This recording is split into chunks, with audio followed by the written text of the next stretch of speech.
Hello students, आप लोगों का हमारी क्लास में फिर से एक बार स्वागत है। पिछली क्लास में हमने सांख्यिकी का 14.2 का बहुलक मॉड के बारे में बताया था। अब हम पढ़ेंगे माध्यक, मीडियन। कुछ किताबों में कुछ राइटर्स लोग उसको माध्यिका भी कहते हैं, है ना, जिसको आजकल माध्यक कहने लगे हैं। इंग्लिश में आप उसको पढ़ लोगे सीधे मीडियन। तो जैसे अपन माध्य और बहुलक दोनों दो प्रकार से पढ़े, अवर्गीकृत माध्य और बहुलक, इसी प्रकार अपन माध्यक को भी दो प्रकार से पढ़ेंगे, है ना, एक अवर्गीकृत और एक वर्गीकृत, है ना। मैं चाह रहा हूं कि आप लोगों को पहले इनका बेस क्लियर कर दें, है ना, कि इनका कॉन्सेप्ट क्या है, फिर अपन क्वेश्चन हल करेंगे। जैसे अवर्गीकृत माध्य, माध्यक, माध्यक का अर्थ है एकदम बीच में, है ना। बीच में कौन सी संख्या, जैसे अपन कुछ भी ले लें, कोई भी संख्या ले लेते हैं, 2, 3, 1, 4, 5, 6, 4, कुछ भी, है ना, जैसे ले लिया अपन। तो इसमें 1, 2, 3, 4, 5, 6, 7 संख्याएं हैं, ठीक है। अब हमको इसके बीच की संख्या निकालना है, तो यूँ तो अपन ऐसा 3 यहाँ का 3 यहाँ का छोड़ देंगे तो बीच 4 हो जाएगा, है ना। लेकिन इससे अभी ये क्लियर नहीं होगा, सही आपका आंसर नहीं होगा। इसके लिए आपको इन आंकड़ों को, ये जो डेटा आपको दिया हुआ है, इनको किसी एक क्रम में लिखोगे, घटते क्रम या बढ़ते क्रम, या गणितीय भाषा में अपन कहें तो आरोही क्रम या अवरोही क्रम में, किसी भी क्रम में लिख सकते हो। तो जनरली अपन एक परंपरा के अनुसार पहले हम इनको अवरोही क्रम में, आरोही क्रम में लिखेंगे, यानी कि बढ़ते क्रम में। तो सबसे पहले सबसे छोटी संख्या तो 1 लिखे, है ना, फिर 2, फिर देखिए अपन तो ये 3, फिर ये 4, फिर ये 5, 6, ये 4 2 बार है आपका, है ना। तो 4 और फिर ये 5 और ये 6, है ना। एक बार इनको काउंट कर सकते हैं, 3, 6, 7, 3, 6, 7, 7, ठीक लिखा हुआ है ना। अब अपन इसमें देखेंगे कि इसका माध्यक कौन सा होगा। तो अपन 3 यहाँ छोड़ दें, 3 यहाँ छोड़ देंगे, तो ये ऐसा पता चल जाएगा, है ना। तो ये चूंकि छोटी संख्या है तो अपन ऐसे ही पता चल गया। लेकिन इसको जानने के लिए मैथमेटिकल फॉर्म में, गणितीय रूप में इसका सूत्र भी होता है ना। तो पहले हम सूत्र भी बता देते हैं इसका। तो जैसे ये गिने की कितनी संख्याएं हैं, 3, 6 और 1, 7। तो लिखेंगे ये n इक्वल टू कितना है, 7, और 7 क्या है, एक विषम संख्या, है ना। दो स्थितियां हो सकती हैं इन संख्याओं की, जो आंकड़े दिए हैं इनकी संख्या सम हो सकती है और विषम हो सकती है, और सम और विषम दोनों की अलग अलग स्थिति होती है। तो जैसे भी ये विषम है ना, तो इसका तो अपन आसानी से बताया कि ये निकल आया, लेकिन इसको अपन सॉल्व भी कर सकते हैं। तो इसका एक सूत्र होता है ना, एकदम क्लियर है, किसी प्रकार कोई प्रॉब्लम नहीं होगी आपको समझने में। जैसे n इक्वल टू विषम 7 है, जो विषम है, तो हम इसको लिख सकते हैं n + 1/2 वे पद का मान, है ना, का मान, या 2वां पद, ऐसा भी लिख सकते हैं। तो माध्यक को m से लिखते हैं, n इक्वल टू, जैसे अब n इक्वल टू हमारे पास 7 है, तो 7 + 1, है ना, /2, तो ये क्या हो जाएगा 8/2, तो 4, तो ये क्या हो जाएगा आपके पास चौथा पद, ठीक। ये चलता जाएगा आपका साथ में बार बार। तो चौथा पद, तब अपन यहाँ से गिनेंगे 1, 2, 3 और ये 4, तो ये आपका क्या हो जाएगा, चौथा पद क्या हो जाएगा आपका, 4 ही दिया हुआ उसमें, तो ये आपका माध्यक हो जाएगा। तो ये थे अवर्गीकृत आंकड़े। लेकिन इसकी दो स्थितियां होती हैं, है ना, जब n इक्वल टू क्या होगा, विषम, और जब n इक्वल टू क्या हो जाए, सम। मान के चलो कि अपन कोई आंकड़े ले लेते हैं, सपोज इसी में एक और संख्या अपन जोड़ देते हैं। चलिए यहाँ पर हमने और एक संख्या लिख दी 2, है ना। अब लिखेंगे हम कि n इक्वल टू क्या, कितने होगा ये, 1, 2, 3, 4, 5, 6, 7, 8, लेकिन इसको ऐसा जमाए ना कि जिससे बढ़ते क्रम में रहे। तो अपन इसको चलिए 7 लिख दिए, ठीक है। तो अब ये n बराबर कितने हो गए, 1, 2, 3, 4, 5, 6, 7, 8, ठीक है ना। तो 8 हो गए, 8 जो कि क्या है, एक सम संख्या है। अब जब सम संख्या हो जाएगी तो इसके थोड़ा सा कंफ्यूजन हो जाएगा कि ये वाला आंसर होगा, ये वाला 4 होगा, या ये वाला 4 होगा, ठीक है ना। तो उसके लिए फिर अपने पास एक सूत्र है, और जनरली ऐसा भी इन दोनों को अपन जोड़ के और इनका मीन निकाल देंगे, इनका माध्य निकाल देंगे। तो 4 और 4 8, 8 में 2 का भाग दे देंगे, तो फिर से आपका इनका 4 आ जाएगा, ठीक है। तो जैसे अपन लिख लेंगे, तो इसका फिर अलग से एक सूत्र होता है फिर से माध्य निकालने के लिए, इसका माध्यक निकालने के लिए। तो m इक्वल टू, अब n/2वां पद है ना, प्लस n/2 प्लस 1 वां पद, ठीक। और पूरे को 2 से डिवाइड कर दो, या कि 1/2 यहाँ भी आप लिख सकते हो, ठीक है ना। अब हम देखेंगे कि ये 1/2 चलता जाएगा, n तो ये क्या है 8, तो 8/2 वां पद, है ना, प्लस फिर 8/2 प्लस 1 वां पद, ये ठीक। इसको हल करेंगे तो ये चौथा पद, ठीक, प्लस ये 4, तो इसको भी काट देंगे अपन ऐसा, तो ये 4 और 1 5वां पद, ठीक है। तो अब देखेंगे इसमें तो 1 2 3 4 ये चौथा पद हुआ और ये 5वां पद हुआ। चौथा पद भी 4 है, 5वां पद भी 4 है, तो ये 1/2 अंदर रहेगा, इसको 4 प्लस 4 लिख देंगे अपन, तो 1/2 और ये क्या हो जाएगा 8, और इसको फिर अपन डिवाइड कर देंगे तो क्या आ जाएगा ये अपने पास 4, ठीक है ना। तो इस तरीके से इसका आपको माध्यक निकल आया, मीडियन निकल आया। ये 2 स्थितियां होती हैं वर्गीकृत आंकड़ों की, एक में आपको जब n = विषम संख्या हो जाए ये, ठीक, तो उसके लिए इस फार्मूले से हल कर सकते हैं, और n = जब सम संख्या हो जाए, है ना, ये तो फिर जब सम संख्या हो जाएंगी तो बीच में 2 आ जाएगी, तो थोड़ा सा कन्फ्यूजन हो जाता है कि कौन सा माध्यक होगा, तो कुल मिला के उन दोनों को प्लस करके जोड़ के फिर 2 का भाग दे देंगे आप, तो उसका माध्यक निकल आएगा।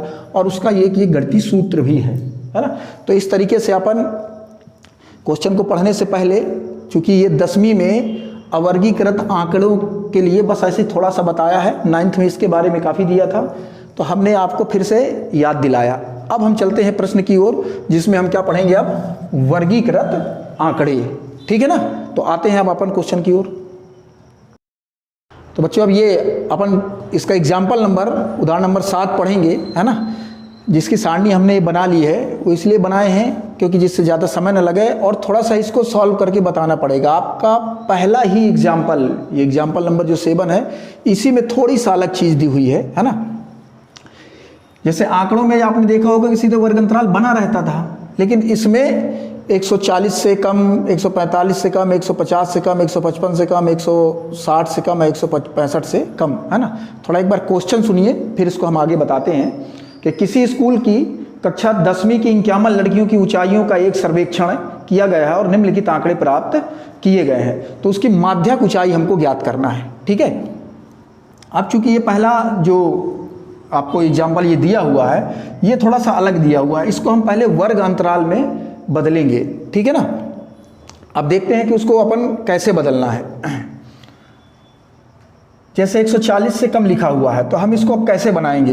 एक अपन उदाहरण लेते हैं कि मान लो ये, ठीक है ना, ये मान के चलिए कि 0 है, ठीक, और फिर 140 से कम, ये अपन मान लिए कि 140 है, ठीक है ना। तो 140 में जो लड़कियों की संख्या है वो कितनी है, 4 है। तो 140 से कम ऊंचाई ये, तो 140 या इससे कम ऊंचाई यहाँ तक आ जाएगी, ठीक है ना। तो 140 में आपके पास क्या है 4, तो अपन ये लिख दिए 4, ठीक है। अब जैसे अपन बढ़ते हैं 145, ठीक है। तो अब 140 से 145, तो अब 145 के सामने आती है तो हमारे पास क्या लिखा हुआ है 11। लेकिन ये समझना है कि ये 145 से यहाँ तक पूरी 11 है, लेकिन यहाँ तक तो हमको पहले से पता है कि कितने हैं ये 4। तो इस 11 में से ये जो 145 से कम में जो 11 है, तो यहाँ तक से अपन को 4 पता है, तो इसको माइनस कर देंगे तो 140, 145 से 140 के बीच आपके पास कितना बचेगा, केवल ये 7, ठीक है ना। इसी प्रकार फिर अपन आगे बढ़ते हैं कि 150 से, तो 150 से कम, तो 150 से कम मतलब पूरा यहाँ तक 0 तक, ठीक है। तो अब हमको यहाँ तक तो पता है ना कि ये 7 हो गया है इतना। तो अब 150 के सामने हमारे पास क्या लिखा हुआ है 29। तो 150 में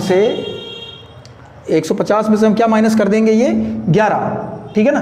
तो चूंकि ये अपने पास कितना था 4, ये और ये 7, तो ये हो जाएगा 11। अब 150 के सामने अपने पास कितना है 29, तो इस पूरे में से यहाँ तक की अपन ये माइनस कर देंगे, तो 11 माइनस करेंगे, है ना। तो फिर अपने पास यहाँ क्या बचेगा 18। जैसे ये 11 में 4 माइनस कर दिए थे तो बचा था आपके पास 7, है ना। और फिर 29 में से अपन ये 11 माइनस कर देंगे तो क्या बचेगा ये 18, ठीक है ना। 9 में से 1 गया तो 8 और 2 में से 1 गया तो 1। फिर अपन बढ़ते हैं 150 155 से कम, तो फिर अपन ऐसे ऊपर जाएंगे तो ये 100 क्या लिखा हुआ आपके पास 55 है ना, तो 155 से कम तो 0 तक। अब पता नहीं 155 से यहाँ तक कितना कम है, ठीक है, तो हमको यहाँ तक तो पूरा पता हो गया है ये कि हमारे पास कितनी थी 29, ठीक है। अब 155 से 150, ये 150 से 0 तक हमारे पास 29 है ना, तो 155 से के सामने क्या अपने पास 40, तो 40 में से कितना माइनस कर देंगे 29, तो बचेगा 155 से 150, तो 40 में से 29 माइनस किए हम तो क्या बचा यहाँ पर 11 है ना, तो 155 से 150 में हमारे पास क्या बचेगा 11।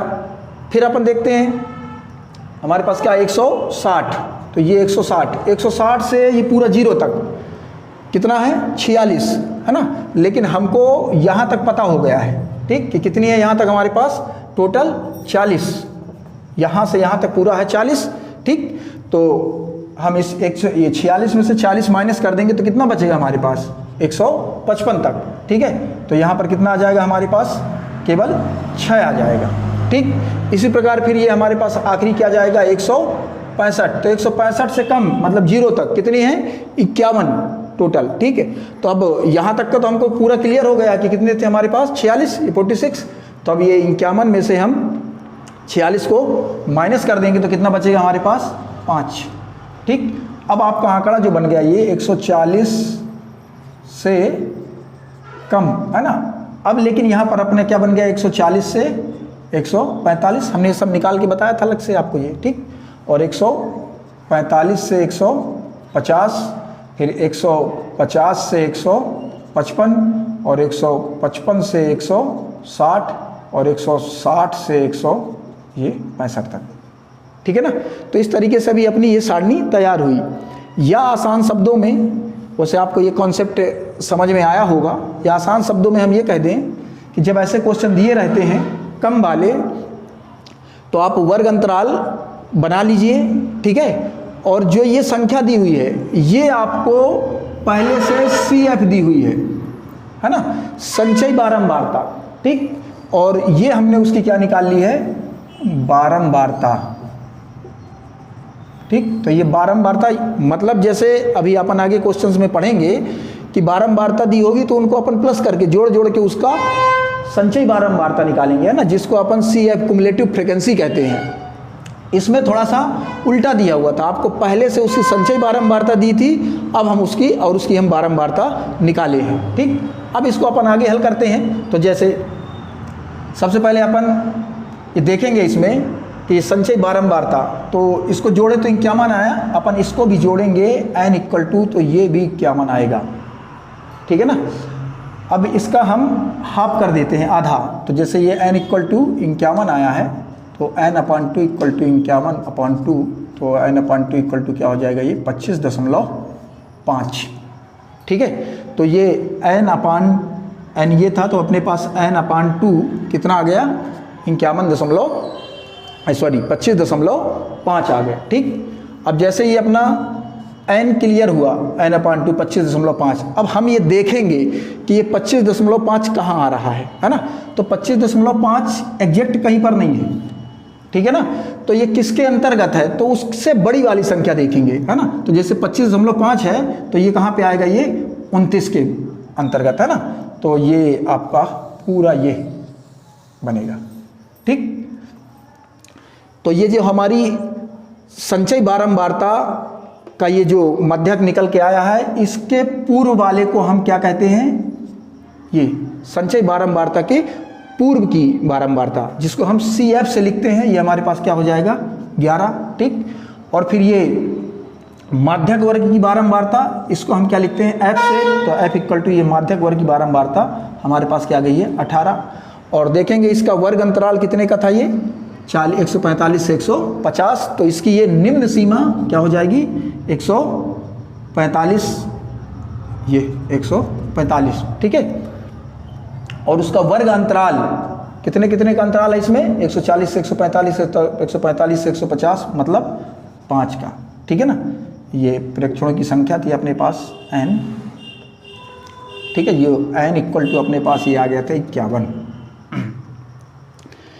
ये सब चीज़ें सारी चीज़ें क्लियर हो गई, है ना। अब हम इसका फार्मूला लगाएंगे, सूत्र लगाएंगे और इसको हल कर देंगे, ठीक है ना। तो इसका सूत्र है, थोड़ा सा इसको मैं साफ कर दूं। ये इसका सूत्र है माध्यक, है ना, इसको हम m से लिखते हैं, इंग्लिश में इसको मीडियन भी कहते हैं। तो इसका सूत्र है माध्यक m equal to L plus n/2 minus C F upon small f और पूरे का ये मल्टीप्लाई गुणित h। ठीक, अपने पास सारे मान हैं, ये निकाल लिए थे। L का मान क्या है हमारे पास, ये निम्न सीमा 145 प्लस, ठीक, फिर n/2 का मान हमने निकाला है ये 25.5 माइनस सी एफ का मान ये हम निकाले हैं कितना 11 बटे स्मॉल f, ये बहुलक वर्ग की बारंबार मध्यक वर्ग की बारंबारता कितनी है 18 गुणित h का मान क्या है हमारे पास 5। ठीक, थोड़ा सा इसको हल कर देंगे, 145 प्लस 25.5 में से 11 चला जाएगा तो बचेगा आपके पास क्या 14.5, ठीक है ना, और गुणित ये 5/18 m इक्वल टू ये 145 धन इसका गुणा कर देते हैं अपन, तो 25 की 5 हंसलाई 2 5 चौके 20 और 2 22 की 2 हंसलाई 2 5 एकम 5 और 2 7, ये एक अंक के बाद 0.18। ठीक है, इसको थोड़ा सा और हल कर देते हैं, 145 प्लस इसको भाग दे देते हैं तो 18 चौक 72 है ना, फिर ये 0 हो जाएगा 50, 18 दूनी 36, ठीक है, बचेगा आपके पास 14 हो जाएगा 40, 18 सत्ते 126 ऐसा आता जाएगा। तो ये आपके पास 4.027 करीब, तो इसको हम जोड़ देंगे है ना, तो ये हो जाएगा कितना 145 और 4 149.02 और 7। इस प्रकार ये इसका क्या वर्गीकृत आंकड़ों का माध्यक निकल आया। ये बात बहुलक के लिए भी थी और माध्यिका के लिए भी थी, ये माध्यक के लिए भी हो जाएगी। जो हमारा वर्ग अंतराल आएगा आंसर हमारा उसी के बीच का आएगा। यहाँ वर्ग अंतराल आया था 145 से 150, तो हमारा आंसर उसका माध्यक निकल के आया 149.027 है ना। तो ये लड़कियों की जो ऊंचाई थी उसका माध्यक 149.027 हुआ। ठीक है, इस तरीके से थोड़ा सा ये क्वेश्चन था अलग से, इसलिए हमने इसको पूरा डिटेल से समझाया कि इसको वर्ग अंतराल कैसे लिख देते हैं और संचयी बारंबारता से फिर इसकी बारंबारता कैसे बनाते हैं। ठीक है, अब फिर अगले क्वेश्चन में फिर से इसको एक बार हम बताएंगे, अभी माध्यक निकालने का आपको आसान लगने लगेगा फिर अगले क्वेश्चन में।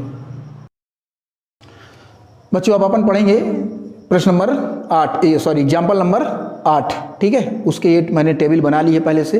एक बार प्रश्न पढ़ते हैं कि निम्नलिखित आंकड़ों का माध्यक 525 है, यदि बारंबारताओं का योग 100 है तो x और y का मान ज्ञात कीजिए। ठीक है ना, ये अपने पास वर्ग अंतराल दिया था और इनका जो योग बोल दिया है ना, थोड़ा सा ये भी अलग है, इसमें दो अज्ञात बारंबारताएं हैं x और y। ठीक है, यही अज्ञात बारंबारता को हमको ज्ञात करना है और इनका माध्यक जो है आपको पहले से दिया हुआ है, ये माध्यक m इक्वल टू कितना दिया है 525। ठीक है ना, तो ये माध्यक दिया हुआ। अब थोड़ा सा माध्यक ज्ञात करने के लिए हमको एक कॉलम बनाना पड़ता है, वो है संचयी बारंबारता। ठीक, और संचयी बारंबारता बनाने के लिए पिछले क्वेश्चन में भी बताए थे हम फिर से कि इनको प्लस कर करके लिखते जाते हैं। 2 का 2 हो जाएगा, 2 और 5 क्या हो जाएगा आपके पास 7 और x प्लस करेंगे तो 7 प्लस x, 7 और 12 को जोड़ेंगे तो 19 प्लस x, 19 में फिर 17 को जोड़ देंगे तो 36 प्लस x, 36 में फिर 20 को जोड़ देंगे तो 56 प्लस x, 56 में फिर y को जोड़ देंगे इसमें तो 56 प्लस x और प्लस ये y। ठीक है, फिर 56 में यहाँ पर 9 को जोड़ देंगे तो हो जाएगा ये 65 प्लस x प्लस y और फिर 65 में 7 को जोड़ देंगे तो ये हो जाएगा आपके पास कितना 72 प्लस x प्लस y और 72 में 4 को जोड़ देंगे तो ये हो जाएगा 76 प्लस x प्लस y, है ना। ये जो लास्ट में आता है ना वही इसकी बारंबारताओं का भी योग होगा। मतलब हम चाहें इनका योग अपन को दिया भी है पहले से 100, तो अपन इसको लिख सकते हैं कि ये 76 प्लस एक्स प्लस वाई और इक्वल टू कितना 100, ठीक है। इनका योग आपको जो है 100 दिया था, ठीक है। थोड़ा सा इसको अच्छे से लिख देते हैं, ये 100, ठीक। थोड़ा सा इसको यदि अपन और हल कर दें तो x plus Y equal to ये 100 माइनस 76 है ना, या इसको थोड़ा सा और हल कर देते हैं अपन तो x plus Y equal to ये हो जाएगा आपके पास कितना 24। ये समीकरण नंबर 1, इसकी अपन को ज़रूरत पड़ेगी। और जो इनका आपको ये इनका योग दिया हुआ था आपको वो कितना था 100, ठीक। और माध्यक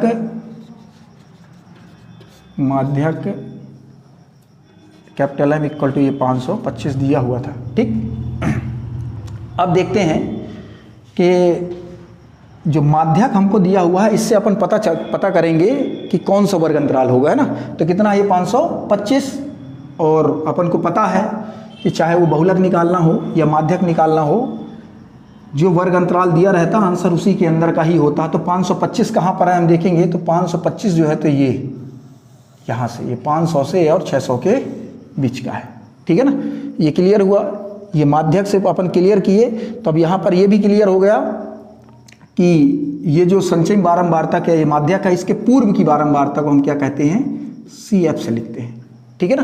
तो अपन लिख भी सकते हैं कि ये CF इक्वल टू हमारे पास कितनी आ गई 36 प्लस x, है ना। और माध्यक वर्ग की बारंबारता ये स्मॉल f से, तो ये f इक्वल टू हमारे पास कितना हो जाएगा 20, ठीक है।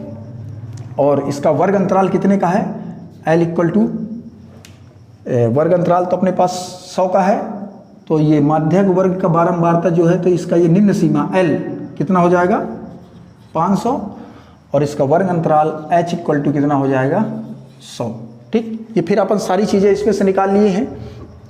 अब इसमें सूत्र में मान रखेंगे तो आपके पास माध्यक का सूत्र है M equal to L plus n/2 और minus CF upon small f और ये गुणित H, ठीक है।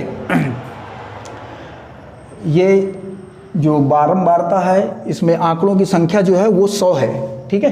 ये मीन्स n इक्वल टू, यहाँ पे लिख देता हूँ मैं कि n इक्वल टू अपने पास कितना है 100, तो n/2 इक्वल टू कितना हो जाएगा ये 50, ठीक है। अब मान इसमें रखते हैं तो m की वैल्यू हमको दी हुई है पहले से, ये 525 इक्वल टू L निम्न सीमा उसकी 500 प्लस n/2, ये हम यहाँ पर लिख दिए थे।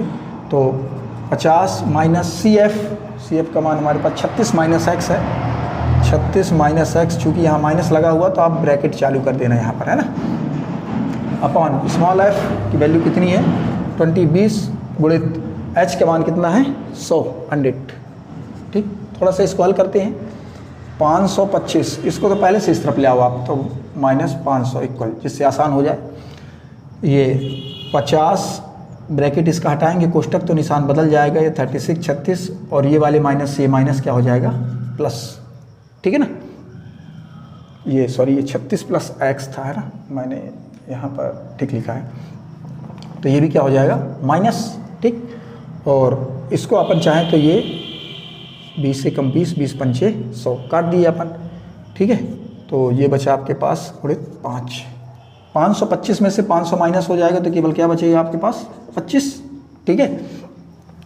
और 50 में से 36 चला गया तो कितना बचेगा 14 और माइनस x और ये गुणित 5, 25 इक्वल, इसका गुणा कर देते हैं तो 14 पंचे 70 माइनस 5x, ठीक। अब x का मान निकालते हैं, यहाँ से इसका थोड़ा ट्रांसफ़र कर दें, इसको इस तरफ ले आएंगे, पक्षांतर कर देंगे तो 5x माइनस था तो प्लस हो गया इक्वल, 70 तो पहले से ही दाएं तरफ था, इसको उठाकर यहाँ ले आएंगे तो ये माइनस हो जाएगा, ठीक है। तो ये x इक्वल टू 70 में से 25 चले जाएंगे तो अपने पास बचेगा कितना 45 बटे, और ये 5 जो है तो पक्षांतर होकर नीचे आ जाएगा, तो ये 5 एकम 5 और 5 नाम 45, ठीक है। तो x का मान क्या आ गया आपके पास 9, ठीक।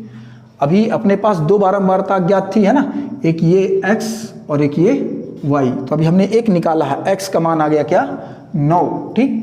अब x का मान उठाकर ये समीकरण नंबर 1 में रखेंगे तो y का भी मान आ जाएगा, ठीक है।